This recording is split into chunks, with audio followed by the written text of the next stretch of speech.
चंद्रशेखर आजाद उर्फ रावण। बीते 24 घंटों में आपको यह नाम कई बार टीवी, सोशल मीडिया, अखबारों के जरिए सुनाई पड़ा होगा, क्योंकि 24 घंटे पहले चंद्रशेखर आजाद उर्फ रावण पर एक हमला होता है, उनकी कार पर हमला होता है। कहा जाता है गोली जो है वो पेट को बिल्कुल छू कर निकल गई, बाल बाल वो बचे। पुलिस मामले में तफ्तीश कर रही है। लेकिन आज हमें लगा कि हम बात करते हैं रावण की कहानी के बारे में। कैसे चंद्रशेखर आजाद रावण बना, कैसे एक व्यक्ति जिसे विदेश में जाकर पढ़ाई करनी थी वो आज नरेंद्र मोदी सरकार के हर फैसले के खिलाफ प्रमुखता से लड़ता हुआ नजर आता है। देश के हर बड़े आंदोलन में एक प्रमुख चेहरों के तौर पर नजर आता है और जो दलितों की सियासत में अपना एक मुकाम पाना चाहता है और धीरे धीरे दलितों में काफी ज्यादा पॉपुलर भी हो गया है। मोदी सरकार के खिलाफ जितने भी ज्वलंत मुद्दे आए उनमें ये प्रमुखता से नजर आया। तो चंद्रशेखर आजाद रावण जो है, इनका जन्म 3 दिसंबर साल 1986 को होता है। 36 साल फिलहाल इनकी उम्र है। यूपी के सहारनपुर में इनका जन्म होता है और पिताजी का नाम गोवर्धन दास है, माताजी का नाम जो है वो कमलेश देवी बताया जाता है। रावण अपने आप को बहुजन कार्यकर्ता कहते हैं, एक अंबेडकरवादी व्यक्ति हैं जो भीम आर्मी के सह संस्थापक और राष्ट्रीय अध्यक्ष हैं। इसके अलावा फरवरी 2021 में इनको लाइमलाइट तब ज्यादा मिल गई जब टाइम्स मैगजीन ने 100 उभरते हुए नेताओं की जो उनकी एनुअल सूची आती है उसमें चंद्रशेखर आजाद रावण का नाम उन 100 लोगों की लिस्ट में निकलकर सामने आ गया। हालांकि रावण हाईलाइट तब ज्यादा हुए थे जब एक पोस्टर जो है वो इनके गांव के बाहर से आया था। एक बैनर लगता है जिसमें लिखा जाता है गड़खौली के महान चमार वेलकम यू। अब आमतौर पर इस शब्द को कुछ लोग ऐसा है जो एक जाति सूचक भेदभाव की वजह मानते हैं, इस शब्द को बोलने से परहेज करते हैं। लेकिन चंद्रशेखर आजाद रावण का यह मानना था कि ये शर्म नहीं बल्कि गर्व का विषय है और इसी वजह से एक बैनर जो है वो गांव के बाहर लगा दिया गया। एक होर्डिंग के बाद बहुजन नेता के तौर पर वो प्रमुखता से आए। आमतौर पर जो बहुजन के नेता हैं वो केवल दलित उत्थान की बात करते हैं, लेकिन चंद्रशेखर आजाद रावण उन नेताओं में से हैं जो थोड़ा बोल्ड बातें करते हैं और दलितों के उत्थान को एक नए सिरे से रिवाइव करने में लगे हुए हैं, जहां पर दब कर नहीं बल्कि डट कर लड़ने की बात है।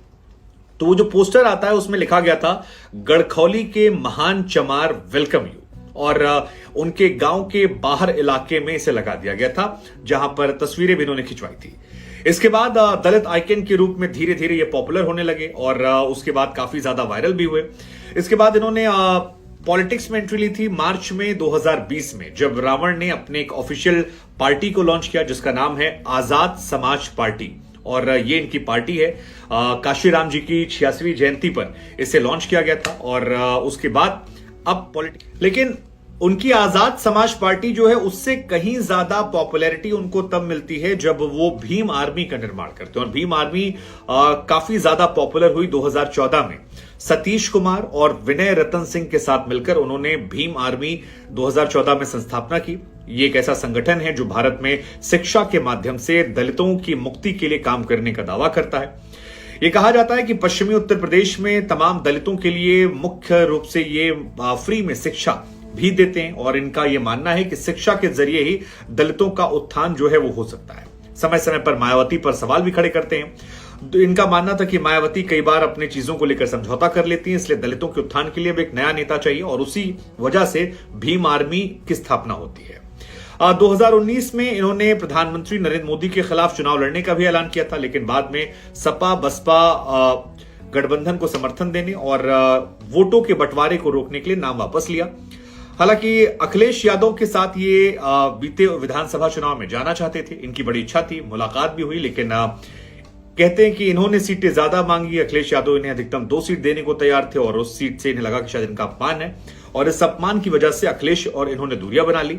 हालांकि जब इन्हें गोली छूकर गई उसके बाद अखिलेश यादव ने भी इनके लिए ट्वीट किया और इनकी जो पार्टी है उसमें संस्थापक जो हैं सरवन कौर जी जो वो थे उनके। अब रावण जो है वो कई विषयों पर हाईलाइट रहे। मसलन आप याद कीजिए सहारनपुर में जो हिंसा हुई थी, उस हिंसा में इनका नाम काफी ज्यादा आया था। सहारनपुर हिंसा में चंद्रशेखर आजाद उर्फ रावण को गिरफ्तार किया गया था, बल्कि गिरफ्तार ही नहीं, इन पर राष्ट्रीय सुरक्षा अधिनियम NSA के तहत इन पर कार्रवाई की गई थी। हालांकि बाद में कुछ महीने जब ये जेल रहे उसके बाद इन्हें इलाहाबाद हाईकोर्ट ने ये कहते हुए जमानत दी कि जो इनकी गिरफ्तारी थी वो दरअसल पॉलिटिक्स से प्रेरित थी और राज्य सरकार उन्हें जानबूझकर जेल में रखी।